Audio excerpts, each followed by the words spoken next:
Halo Sobat Inspirasi, selamat datang di SIMA, Sharing Inspirasi Mahasiswa Kampus. Aku Munir di sini sebagai host yang akan memandu kalian semua. Tonton sampai akhir ya teman-teman. Assalamualaikum warahmatullahi wabarakatuh. Halo Sobat, dari talkshow kali ini kita akan dengan talkshow SIMA, yaitu Sharing Inspirasi Mahasiswa Kampus. Oke, obrolan kali ini kita akan membahas bincang-bincang tentang apa sih MSIP itu. Nah, nanti kita akan kedatangan dua narasumber yang berpengalaman tentang MSIP. Nanti kita kutip kulik apa yang dialami oleh dua narasumber tersebut. Oke, mungkin selanjutnya saya panggil aja ya teman-teman sobat dari SIMA kali ini. Mungkin dari narasumber pertama, mari kita sambut. Ini dia, Kak Dani.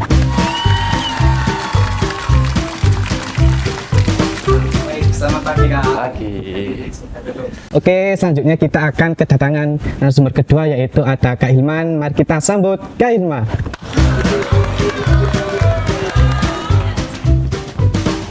Oke. Selamat pagi Kak Dani dan Kak Hilman. Gimana kabarnya hari ini? Alhamdulillah luar biasa. Gimana keadaan sehat atau masih ada? Masih lumayan kenger ya. Kalau nggak sehat kita nggak di sini, Pak. Iya. Alhamdulillah bisa meluangkan waktu lah. Teman-temannya. Oke.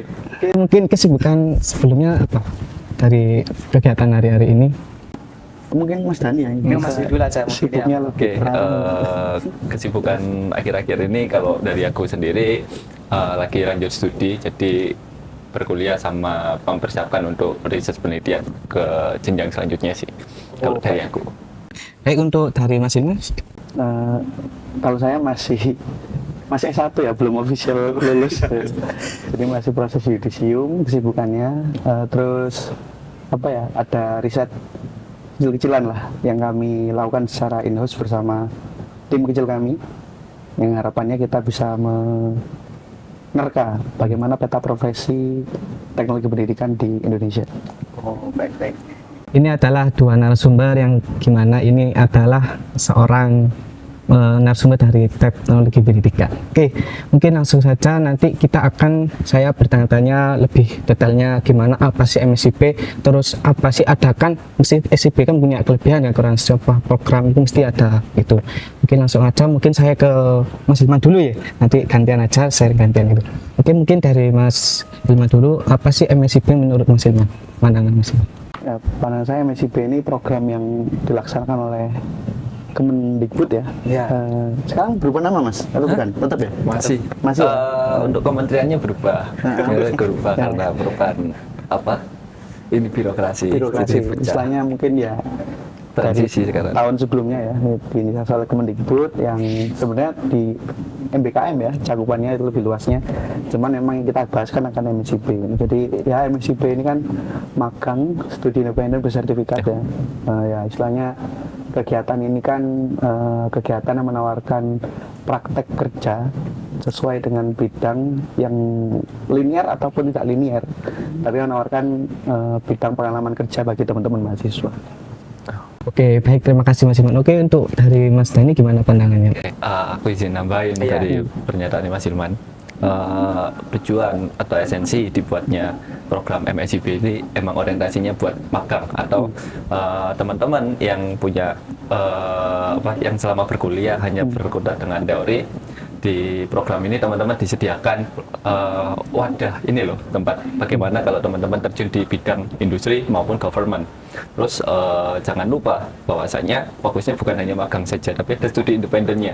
Nah, di sini teman-teman mahasiswa yang memang mungkin belum mempunyai experience, pengalaman entah berorganisasi atau pengalaman mempunyai skill, soft skill, hard skill yang mumpuni, teman-teman bisa juga mengikuti online course untuk mempersiapkan skill teman-teman untuk ke dunia kerja juga. Oh, oke. Jadi ada kerja, ada untuk belajar, untuk prepare tuh ke dunia kerja. Tuh. Baik, untuk MSIP ini berarti sudah banyak peminatnya ya Mas ya, dari sekian pengalaman sampai dulu. Gimana Mas Ilman? Dari angkatan sampai dulu gimana? MSIP. Peminat mungkin banyak ya, tapi ya mungkin apa ya, kalau kami sebutnya, kami ini mungkin orang yang diberikan rezeki lebih gitu.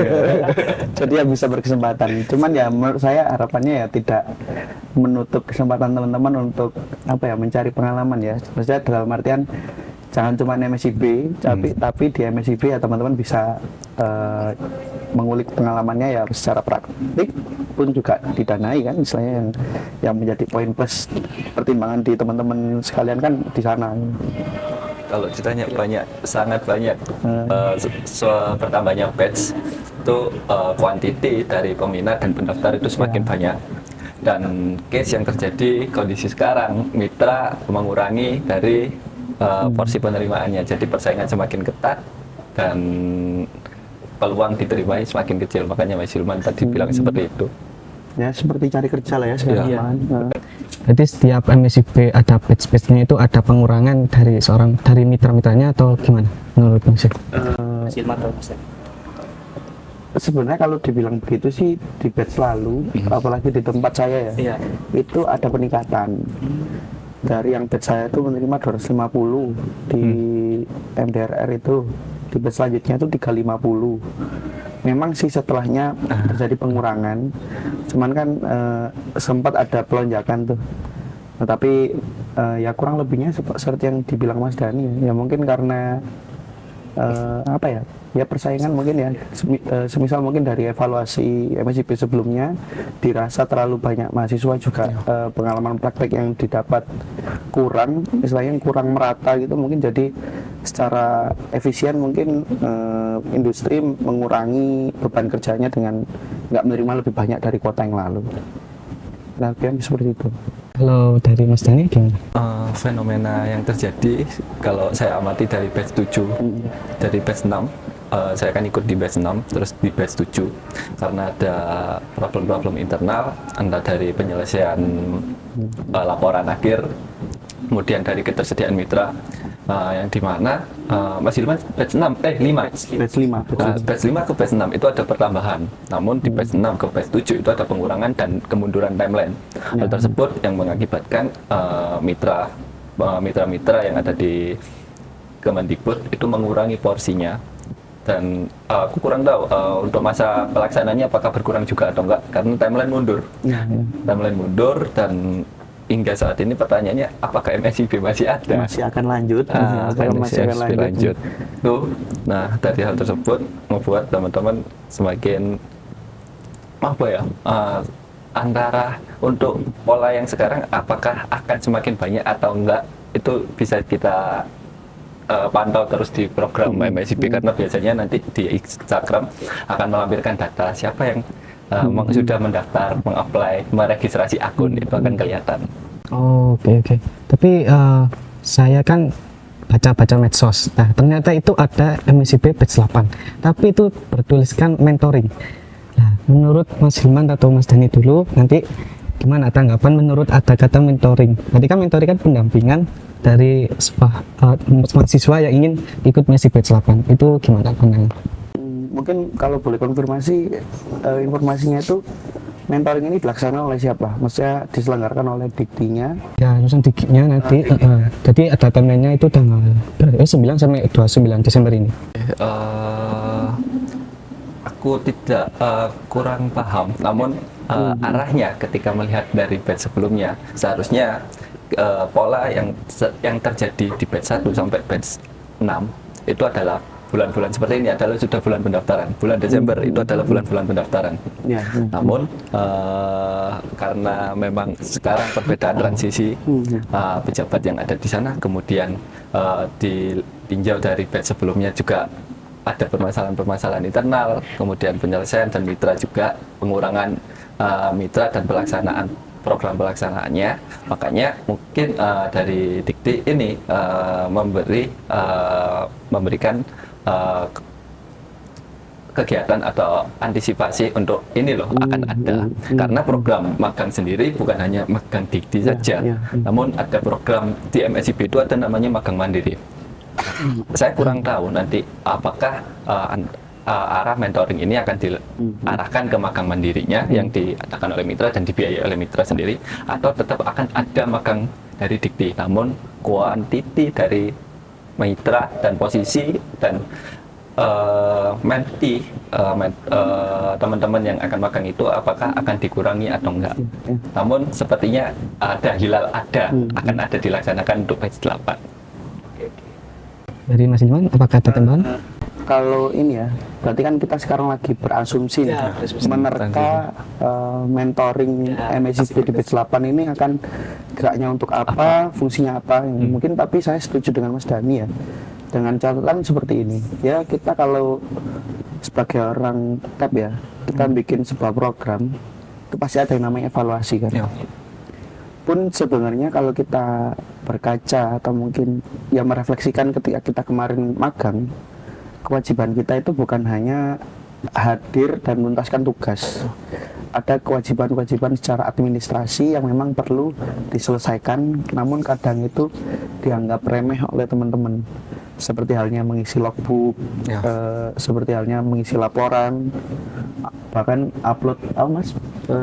Persyaratan Ini Mas berangkat mobilisasi tiket dan segala macam yang mungkin di sini Diki ya selaku penyelenggara mungkin mengevaluasi bahwa kita perlu mementoring terlebih dahulu untuk akhirnya teman-teman yang akan terjun nantinya mereka akan tahu apa tugas kewajiban mereka dan sebagainya macam.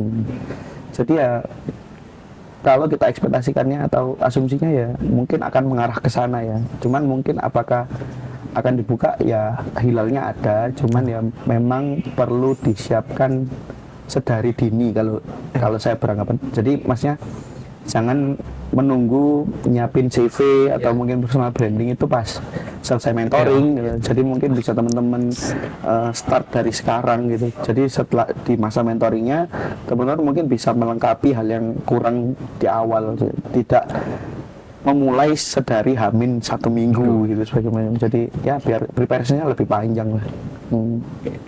Baik, nanti kan ini sudah Mas tentang apa sih MSIP sudah mengetahui. Sekarang saya mau mengetahui dari Mas Ilman dulu. Nanti apa sih MSIP-nya di mana dan itu bagaimana pengalaman di tempat Mas Ilman tadi itu? Mungkin di mana dulu Mas tepatnya kemarin? Saya MSIP di batch 5, magangnya alhamdulillahnya berkesempatan di MDR RRI, magang di Rumah Rakyat. Kalau di MDRR itu timelinenya itu beda. Kalau batch 5 berarti di MDRR itu batch 3 karena di sana dilakukannya setiap periode ganjil. Cuman setelah periodenya saya nggak tahu kenapa ya, mungkin karena ada misi sih yang memang dijalankan di DPR itu, mereka ingin meningkatkan elektabilitas mereka dengan ya mahasiswanya ayo ikut join bergabung, kalian tahu apa yang kami lakukan di sini, istilahnya asumsi liar yang ada di masyarakat tuh biar kalian tahu jawab sendiri ketika kalian masuk dan bekerja di sini gitu lah. Nah mereka merasa ada peningkatan hal baik lah citra DPR di publik, sehingga periode selanjutnya itu diadakan di batch genap dengan kuota yang lebih besar. Nah saat itu saya berkesempatan magang di posisi yang linier dengan posisi asisten pengembang teknologi pembelajaran. Jadi sangat dekat banget lah ya istilahnya. Jadi istilahnya kan kalau orang-orang ngiranya wah di sana ngapain Mas itu ya apa yang saya lakukan sih ya nggak jauh dari apa yang kita lakukan di kuliah ya. Secara praktek ya kita ngembangin media, utamanya saat itu saya masuknya di tim pengembang media pembelajaran. Jadi apa yang saya kembangkan, apa yang sudah didesain di kurikulum pelatihannya, saya implementasikan ke dalam bahan ajar apa yang akan kita pakai dan siapa yang akan pakai. Seperti saat itu kan kebutuhannya itu pimpinannya, administrasinya, sama jajaran jabatan fungsionalnya. Ya kurang lebih itu sih yang saya handle. Namun persiapan untuk MSIP-nya dari Mas Ilman dulu itu apa sih yang dipersiapkan? Yang lebih urgent itu apa? Langsung hanya tidak memang urgent tapi bisa kita backup lah untuk selanjutnya itu apa? Itu apa Mas? Sebenarnya kalau cuman ngomongin preparation saya, mungkin tidak bisa dicontoh secara konkret gitu, tapi saya lebih mungkin bisa merekomendasikan cara yang setelah saya lakukan dan diskusi dengan teman saya, ada langkah yang lebih konkret untuk teman-teman coba gitu. Jadi kan kalau kita, oke lah kita sebut dulu langkah pertama mungkin kendaraan kita untuk bisa sampai keterima atau mungkin sampai proses interview. Yang pertama itu adalah CV dan personal branding. Mungkin kita akan sepakat hal itu ya Mas Denny. Iya. Untuk hal tersebut aku setuju. Nah di CV ini menurut kami mungkin ya nggak bisa ujuk-ujuk teman-teman bikin CV yang hanya menarik secara visual gitu. Ya. Menurut saya bahkan CV itu teman-teman kalau bisa memaparkan teman-teman di posisi itu pernah ngapain, impactnya apa, itu bisa dijelaskan. Jadi seperti Mas Munir sekarang lah, sekarang mungkin pernah menjadi MC moderator di kegiatan SIMAK ini ya, dengan memandu dua materi ini. Nah itu silakan dijelaskan ya. Dengan mungkin nanti setelah video dipublish berapa viewernya gitu. Misalnya berarti Anda dapat menjelaskan Anda pernah ngapain, impact apa yang Anda pernah lakukan gitu. Impact yang Anda lakukan itu sampai mana sih. Jadi itu yang membuat apa ya, teman-teman saya itu bagaimana kita bisa outstanding di antara bunga yang bermekaran ya. Ya seperti itu. Jadi Anda bisa lebih menjelaskan impact yang Anda berikan kepada program atau organisasi apa yang Anda masuki saat itu. Yang kedua, tidak menutup kemungkinan ya, tapi mayoritas dilakukan ya. Teman-teman itu kan kadang sulit menulis menerjemahkan apa yang teman-teman lakukan. Jadi mayoritas kadang-kadang itu ada yang dibantu melalui AI gitu ya. Nggak masalah, tapi yang masalah itu ketika teman-teman ngeprom hasil jawabannya langsung dikopas masuk CV. Masalahnya apa? Itu yang jadi pertanyaan kan. Masalahnya itu kadang itu ada hal yang memang tidak diisi oleh AI-nya, tapi harusnya teman-teman isi secara mandiri. Pernah saat itu teman saya itu gini, ada yang dia itu ngeprom ya, jelaskan pekerjaan saya di ini, saya mengembangkan media gitu. Terus di sana ditulis mengembangkan media masih dalam kurung titik-titik, harusnya diisi sendiri, tapi itu dimasukkan CV gitu. Nah, itu kan apa ya? Sebenarnya pengen menerjemahkan dengan banyak kegiatan tapi malah nggak efisien karena ada hal-hal yang masih typo gitu. Nah itu menurut saya yang perlu setelah teman-teman menulis, setelah teman-teman ngebuat CV-nya, ada proses yang namanya check and recheck gitu. Cross check. Jadi yang ketiga itu yang paling penting, jangan ngebuat CV itu amin mepet gitu. Teman-teman itu kan kadang pendaftarannya 1 minggu lagi gitu. 3 hari lagi, padahal belum servernya down lah, apalah sebagainya macam, sehingga pas bikin CV ala kadarnya diupload. Padahal CV itu kendaraan utamanya yang mengantarkan teman-teman untuk masuk di proses interview lah, tes lah, atau sebagainya macam. Nah, jadi menurut saya memang pertama itu CV-nya dengan langkah-langkahnya itu tadi ya. Yang kedua, saya nggak tahu sih sebenarnya di periode selanjutnya apakah Mas kuotanya tetap 22 ya? 22 semenjak 22. di batch 5 itu 22. Nah, Pengurangan. itu kalau teman saya itu benar-benar dipetakan. Jadi ada langkah konkretnya. Jadi 22 itu teman-teman nggak cuma asal ngambil yang teman-teman suka, tapi silakan dipetakan 5 ini yang paling top tier yang teman-teman pinginin. Semisal pertama DPR, kedua Dikti, 3 mungkin Goto atau apapun perusahaannya. 5 selanjutnya itu silakan milih yang industrinya besar tapi yang nggak terlalu dream banget lah. 10 sisanya silakan pilih yang sangat berkesempatan, istilahnya peluangnya besar, penerimaannya besar, dan posisinya nggak se-major yang 5 di awal. 2 sisanya silakan memilih posisi yang memang kesempatan keterimanya akan lebih besar. Jadi kalau dipetakan secara konkret itu akan kalau kita ngomongin probabilitas untuk kita bisa keterima, itu teman-teman ada pemetaan persentasenya gitu. Sementara kalau kita ngasal kan seperti saya dulu gitu. Ini aja deh, saya pengen ini. Kesempatannya ya ada, tapi akan lebih kecil, nggak sebesar peluang kalau teman-teman bisa metain seperti itu tadi. Mungkin itu sih kalau dari saya. Oke, baik, dari Mas Dani gimana? Oke, selama berkuliah di S1 dari saya pribadi alhamdulillah berkesempatan mengikuti program MSIB ini 2 kali.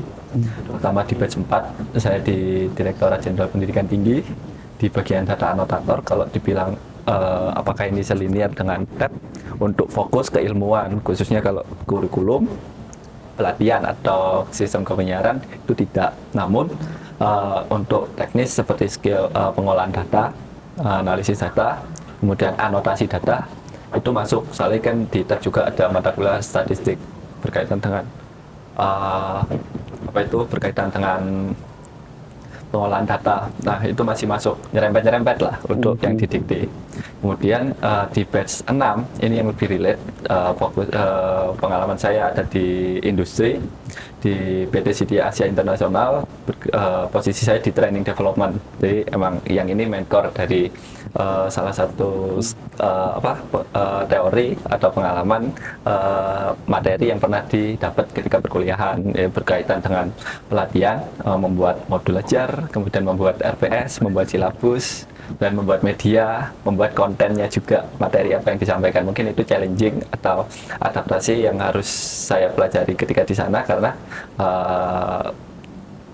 dari keilmuan kita, tab sendiri kan nggak ada pelurunya itu apa, tapi kita berupa senjata apa yang akan disampaikan materi tersebut. Nah, dari pengalaman saya yang paling berkesan, jujur kalau dari saya pribadi, walaupun didikte itu sangat menyenangkan dengan segala privilege-nya, namun untuk bidang keilmuan dan untuk prospek ke depan, khususnya jika emang mau terjun di scope bidang tab, ke ranah teknologi pendidikan, training development, itu yang paling berkesan dari segala job desk yang pernah saya kerjakan, dan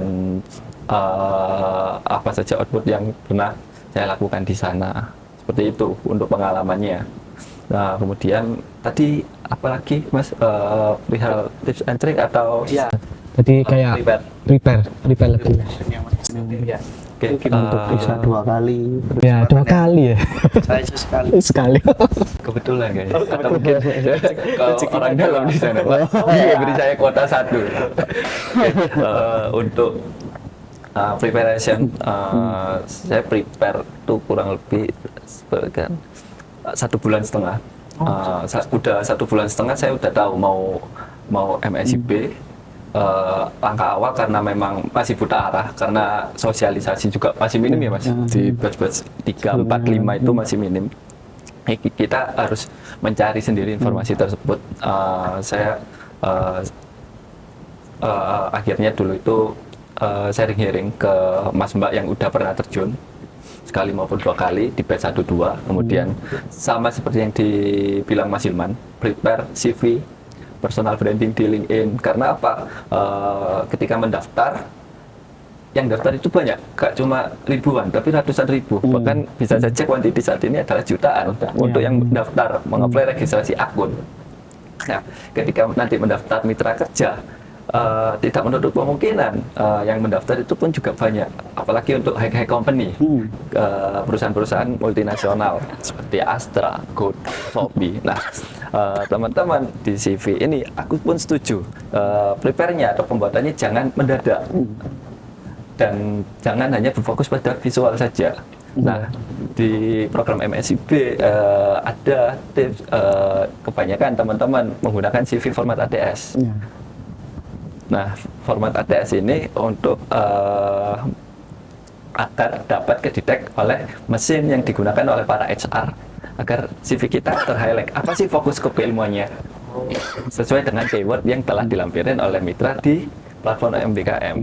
Ketika nanti teman-teman daftar, teman-teman akan melihat, oh, kualifikasinya ini, skill yang diperlukan ini, background dari departemen atau jurusannya ini. Nah, ketika di CV nanti teman-teman di highlight, itu akan ternotis di mesin, dan akhirnya teman-teman akan masuk ke kualifikasi. Baru masuk nanti ketika interview atau apa, teman-teman akan kurang lebih memaparkan apa yang pernah teman-teman lakukan sesuai dengan apa yang di CV. Makanya tadi aku sangat setuju sama Mas Hilman yang di CV, cuma jangan lampirin dadakan saya pernah di sini, udah situ aja di tahun ini. Pernah jadi seumpama kayak gini, materi pelatihan di tahun ini. isinya bukan seperti itu, tapi yang seperti dijelaskan Mas Hilman, seperti materi pelatihan apa, kemudian topik apa, output atau peserta yang terlibat berapa, terlibat itu berapa, dan impactnya apa. Nah, itu harus detail agar ternotis, dapat terukur juga. Dari pengalaman teman-teman, Mas, nanti CV-nya jadi tebal, nggak masalah, lampirkan semuanya untuk menjadi values dari teman-teman yang tawarkan. Ini loh, saya dari lulus ini mempunyai pengalaman ini dan ingin melamar di mitra ini pada posisi ini. Hal tersebut kemudian yang tidak kalah penting atau mungkin yang harus dipreparekan karena emang experience pertama, mungkin buat teman-teman yang belum pernah mengapply kerja atau magang, interview. Oke, teman-teman, administrasi udah oke. Kemudian ada beberapa mitra pakai penugasan juga, Mas. Penugasan. Untuk penugasan sepertinya kurang lebih hampir seperti tugas kuliah. Teman-teman bisa mengerjakan dari jarak jauh tanpa pengawasan. Namun ketika interview face to face dengan HR, kebanyakan ketika saya melakukan interview, rekan-rekan yang di interview itu banyak yang gugup. Asumsi saya mungkin antara baru pertama kali atau minimnya persiapan. Teman-teman bisa mempersiapkan interview HR, interview user itu dengan melihat arah pertanyaannya itu mau kemana saja. Teman-teman bisa menggunakan AI, teman-teman bisa menggunakan Google untuk menanyakan apa saja pertanyaan yang sering ditanyakan. Nah, itu teman-teman bisa berlatih. Mas, aku nggak pede kalau berlatihnya di depan teman-teman langsung. Kalau aku dulu belajarnya dari kaca, itu aku latihan menjawab di kaca. Itu akan membantu dan meningkatkan peluang teman-teman untuk setelah lolos administrasi, itu akan meningkatkan peluang teman-teman untuk keterima, khususnya di interview HR, kemudian ke interview user. Itu kalau dari aku pribadi. Mungkin ada tambahan lagi, Mas? Cukup sih.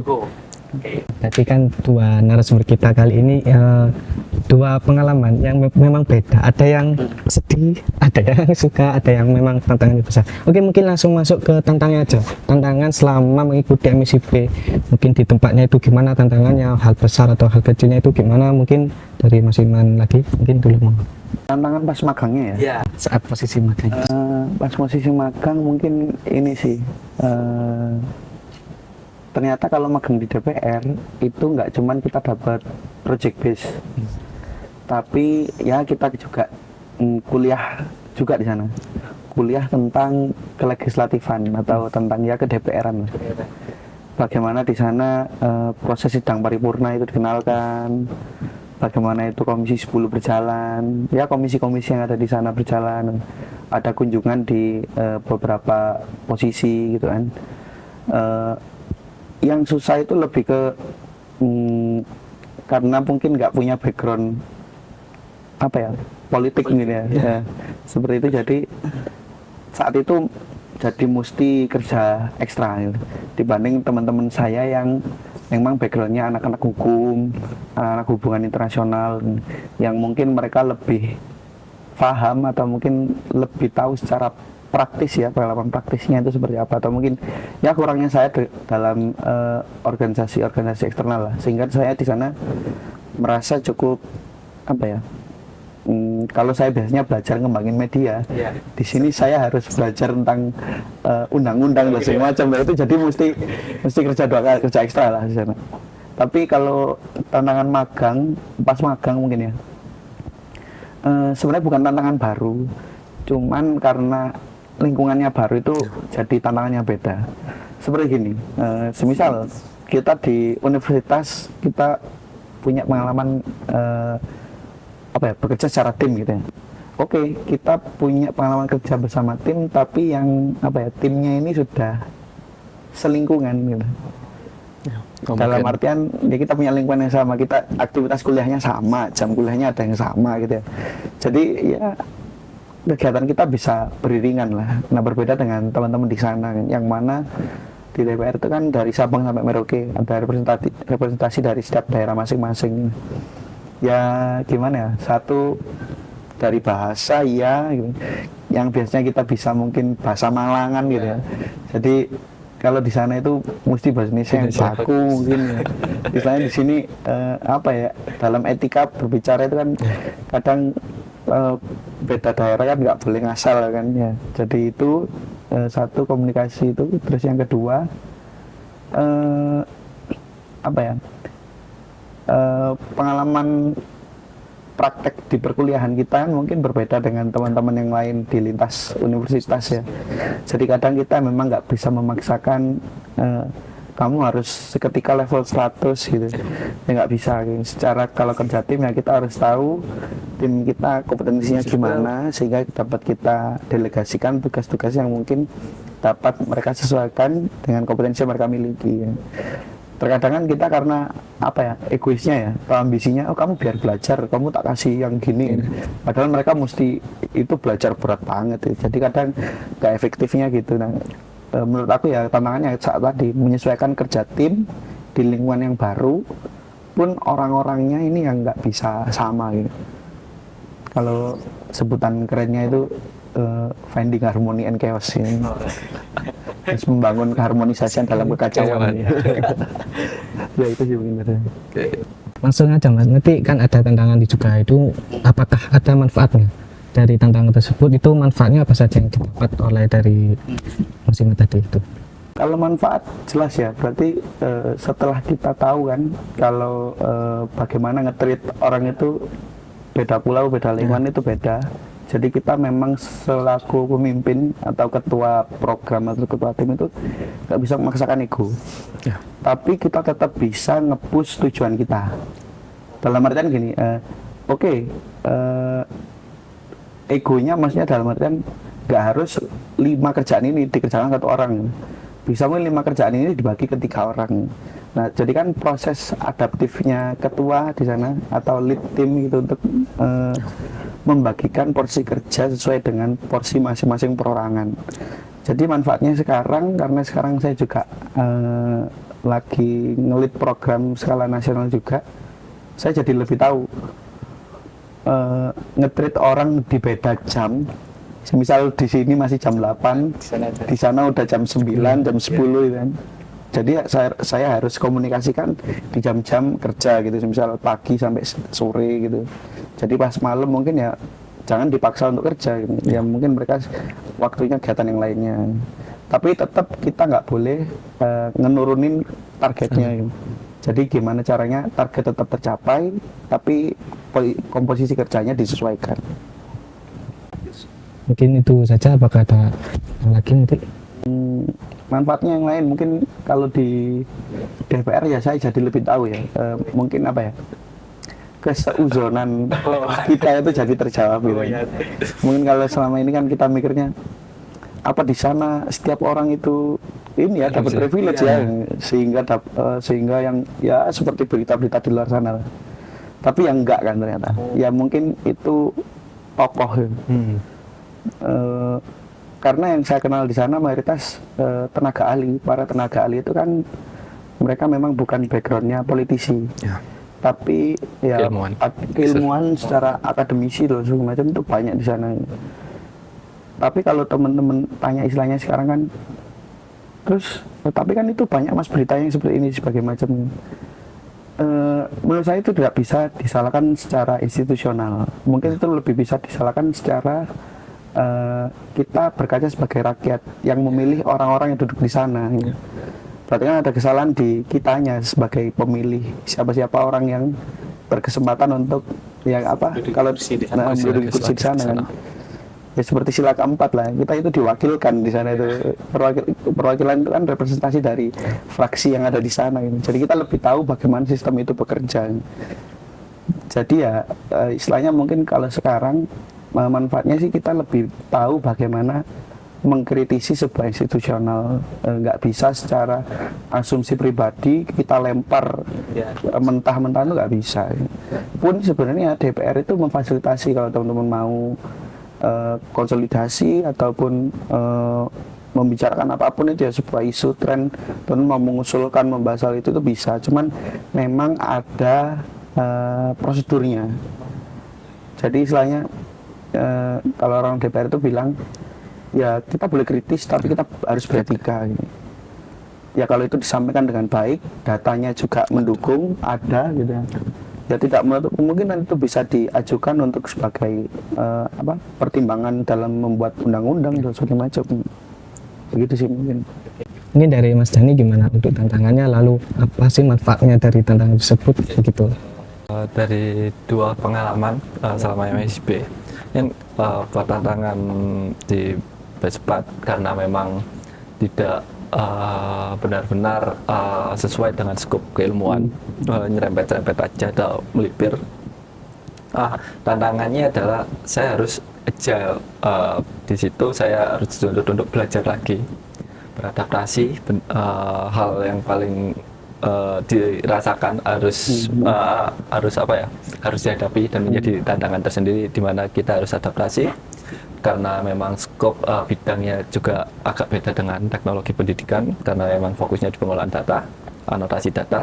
Saya di situ benar-benar belajar hal baru, belajar dengan cepat bahkan, karena memang ada tim dan bekerja sama tidak hanya dengan teman-teman mahasiswa, namun juga tenaga ahli di sana. Jadi kita mengikuti kecepatan dan mencoba untuk mengimbangi kecepatan kerja dan bagaimana cara bekerja di dikti.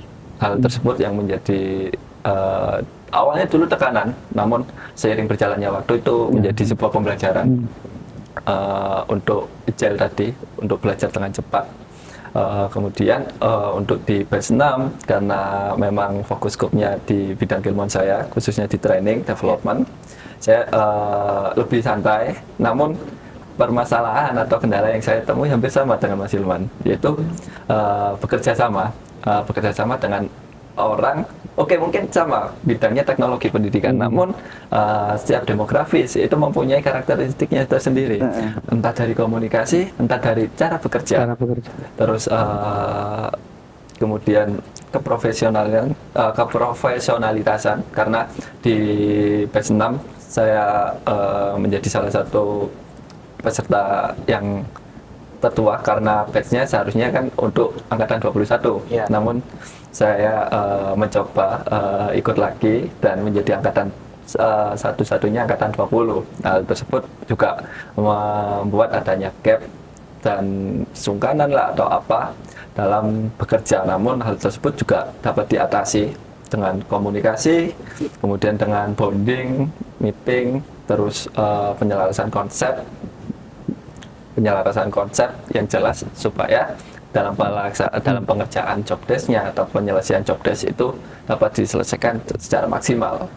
Nah, manfaatnya adalah saya mendapatkan hal baru, benar-benar experience, tidak hanya secara teknis dalam bekerja, tapi saya juga belajar akan budaya bekerja di sebuah lingkungan yang baru. Karena setiap tempat kerja, lingkungan kerja, entah di government, entah di industri, entah di perusahaan multinasional, perusahaan yang baru merintis, regional, itu mempunyai karakteristik yang berbeda.